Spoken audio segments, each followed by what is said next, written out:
પણ અર્ધાંગના જે છે એ તો મારે એક પ્રસંગ કેવો છે. મને પ્રાણભાઈ યાદી કરી, મને કાનાભાઈ પણ કીધું હતું, એટલે હાસ્યની વાત તો હું તમને કરીશ જ. હાસ્યરસ છે એ તો મેં તમને કીધું એમ મસાલો છે. પણ જલારામ બાપા જલિયાણ જોગીનો પ્રસંગ મારે એટલા માટે કહેવો છે કે એ નવો છે. તમે કદાચ ઓછું સાંભળ્યું, મારી કેસેટમાં સાંભળ્યું તો મને ખબર નથી. પણ જલિયાણ જોગીને ત્યાં ભગવાન વૃદ્ધ બની અને પરીક્ષા કરવા માટે આવ્યા, અને અમારા કવિને લખવું પડ્યું કે જલા તારે આંગણે ઉભો છે એક જટાધારી રે જોગીડો આવ્યો ત્યાં જ વારે જલા તારે આંગણે એ ઉભો છે એક જટાધારી રે જોગીડો આવ્યો ત્યાં જ વારે એ જીરે જોગીડો આવ્યો ત્યાં જ વારે. હાડા ત્રણ ડગલામાં જેમ ભગવાન વામને પૃથ્વી ભરી લીધી એમ હાડા ત્રણ ડગલામાં વીરપુરે ડંકો મારી દીધો સાહેબ. હે એક પણ દુનિયાનો મંદિર એવું નથી કે વીરપુરની જેમ નિર્ણય લઈ શકે સાહેબ. એક જ વીરપુર આખી દુનિયામાં જ્યાં એક પૈસો ન લેવો, કોઈ વસ્તુ ન લેવી, અને છતાં એટલું ને એટલું ખવડાવવું સાહેબ, એક જ વીરપુર. પરમ પૂજ્ય મોરારી બાપુએ તો હાડા ત્રણ ડગલાના અર્થ કર્યા હતા, મને તો યાદ નથી, પણ પેલું ડગલું ઈ, પછી બીજું ડગલું જલારામ બાપા ઈ ભર્યું, ત્રીજું, પછી હાડા ત્રણ ડગલામાં આ નિર્ણય લીધો એને છે કે સાધુ આમ આવી અને ઉભા રહ્યા. જલિયાણ જોગીને કોઈ કીધું કોઈ સંત પધાર્યા છે, એટલે વિવેક આપ પધારો જગ્યામાં. તો કે ના, હું માગું એ આપીશ, હા જે કઈ સેવા થાય છે હું તમને આપીશ. તો કે નહીં, વચન આપીશ પછી હું આવું અંદર. તો કે હા હું આપીશ, માગો આપો. હવે સાંભળજો, બહુ વાત જાણીતી છે, લાંબી નથી કરતું, મારે પેલા પ્રાણ કેવા છે એટલા ખાતર. કારણ કે બંગલો હોય ને, બંગલો હોય એવું 12 આંખ નો હોય, અને 12 આંખ હોય એવું કમાડ નો હોય, કમાડ હોય એવું તાળું ન હોય, તાળું હોય ચાવી ન હોય, ચાવી હાવ નાની હોય, પણ આમ કલથી ફેરવી નાખો આખો બંગલો ખુલી જાય. એમ ચાવીની વાત મારે કરવી છે આખા જીવન ચરિત્રમાં સાહેબ. બહુ ઝીણી વાત છે એટલે કહું છું. આજે આપે બે ત્રણ એવી ઝીણી વાતો કરી જે સમજવી બહુ અઘરી છે. માગો, જે માગો એ આપું. તારા પત્નીની માગણી કરું છું સેવા કરવા માટે, હું વૃદ્ધ થયો છું એટલે.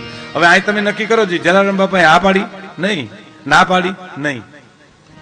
એમ કે છે જાણકારો મહાપુરુષો કે હાય નથી પાડી, નાય નથી પાડી, પણ એટલું કીધું હું હમણાં આવું છું, આવું હમણાં. કારણ કે એના હાથની વાત નથી આ સાહેબ. દેવાજ બોદર તો લખી હગે કે આયરાણી આવેલ માણસોની હારે નવઘણને આપણે દુશ્મનને મોટો કર્યો છે, એને તમે રવાના કરી દેજો, પણ આયરાણી રાહ રાખતા વાત કરજો. એ તો પુરુષ લખી હગે, અમલ તો જણનારી જનેતાને કરવો છે સાહેબ. હા, એમ જલિયાણ બાપાના હાથની વાત નથી આ કે હાય પાડી શકે કે નાય પાડી શકે, પણ શું એ ભગવાનની કૃપા, એને એટલું કીધું હું હમણાં જ આવું છું. આ બહુ મોટી વાત છે સાહેબ. આજ કોઈક વડીલ કહેતા હતા જલારામ બાપાના ભક્ત કે એક ભક્તને જલારામ બાપાએ ચોકીઓ કરી છે સાહેબ. એક બાપા કે ત્યાં સફેદ લુગડા પહેરીને અને ચોકીદારી કરે છે. આવા અસંખ્ય પ્રસંગો એના છે. પણ હમણાં હું આવું છું એમ કહી અને જ્યાં ગયા ત્યાં વીરબાઈમાં દળનું દળતા હતા અભ્યાગતો માટે છે.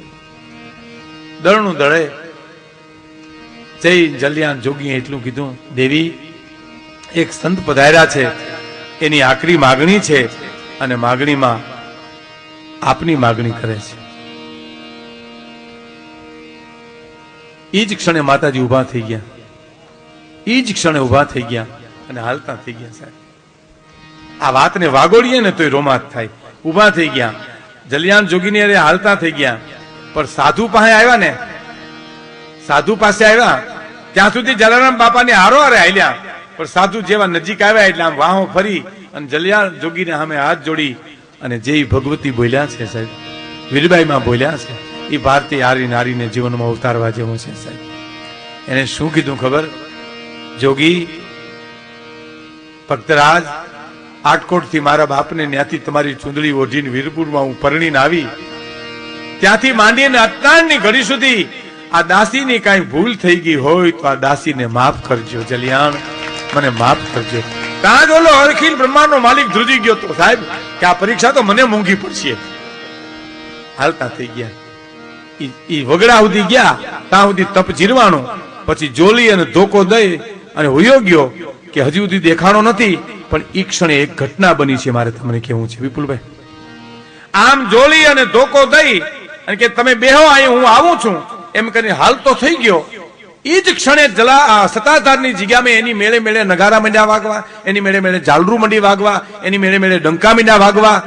અને અભ્યાગતો જાગી ગયા. સતાધારની જગ્યામાં કા શું કૌતુક થયું, બધાય ઉઠીને જો જોવે તો આપો ગીગો વીરપુર સામે નજર કરી અને ખડખડાટ દાંત કાઢે છે. અને આપા ગીગાને કોઈ અભ્યાગતોએ પૂછ્યું કે આપા દાંત કા કાઢો, કે જલિયાણે મોતીનું પરોવી લીધું. એમ જલિયાણ જીવી ગયો કહેવાય, જલિયાણે મોતીનું પરોવી લીધું કહેવાય. આ અર્ધાંગના છે.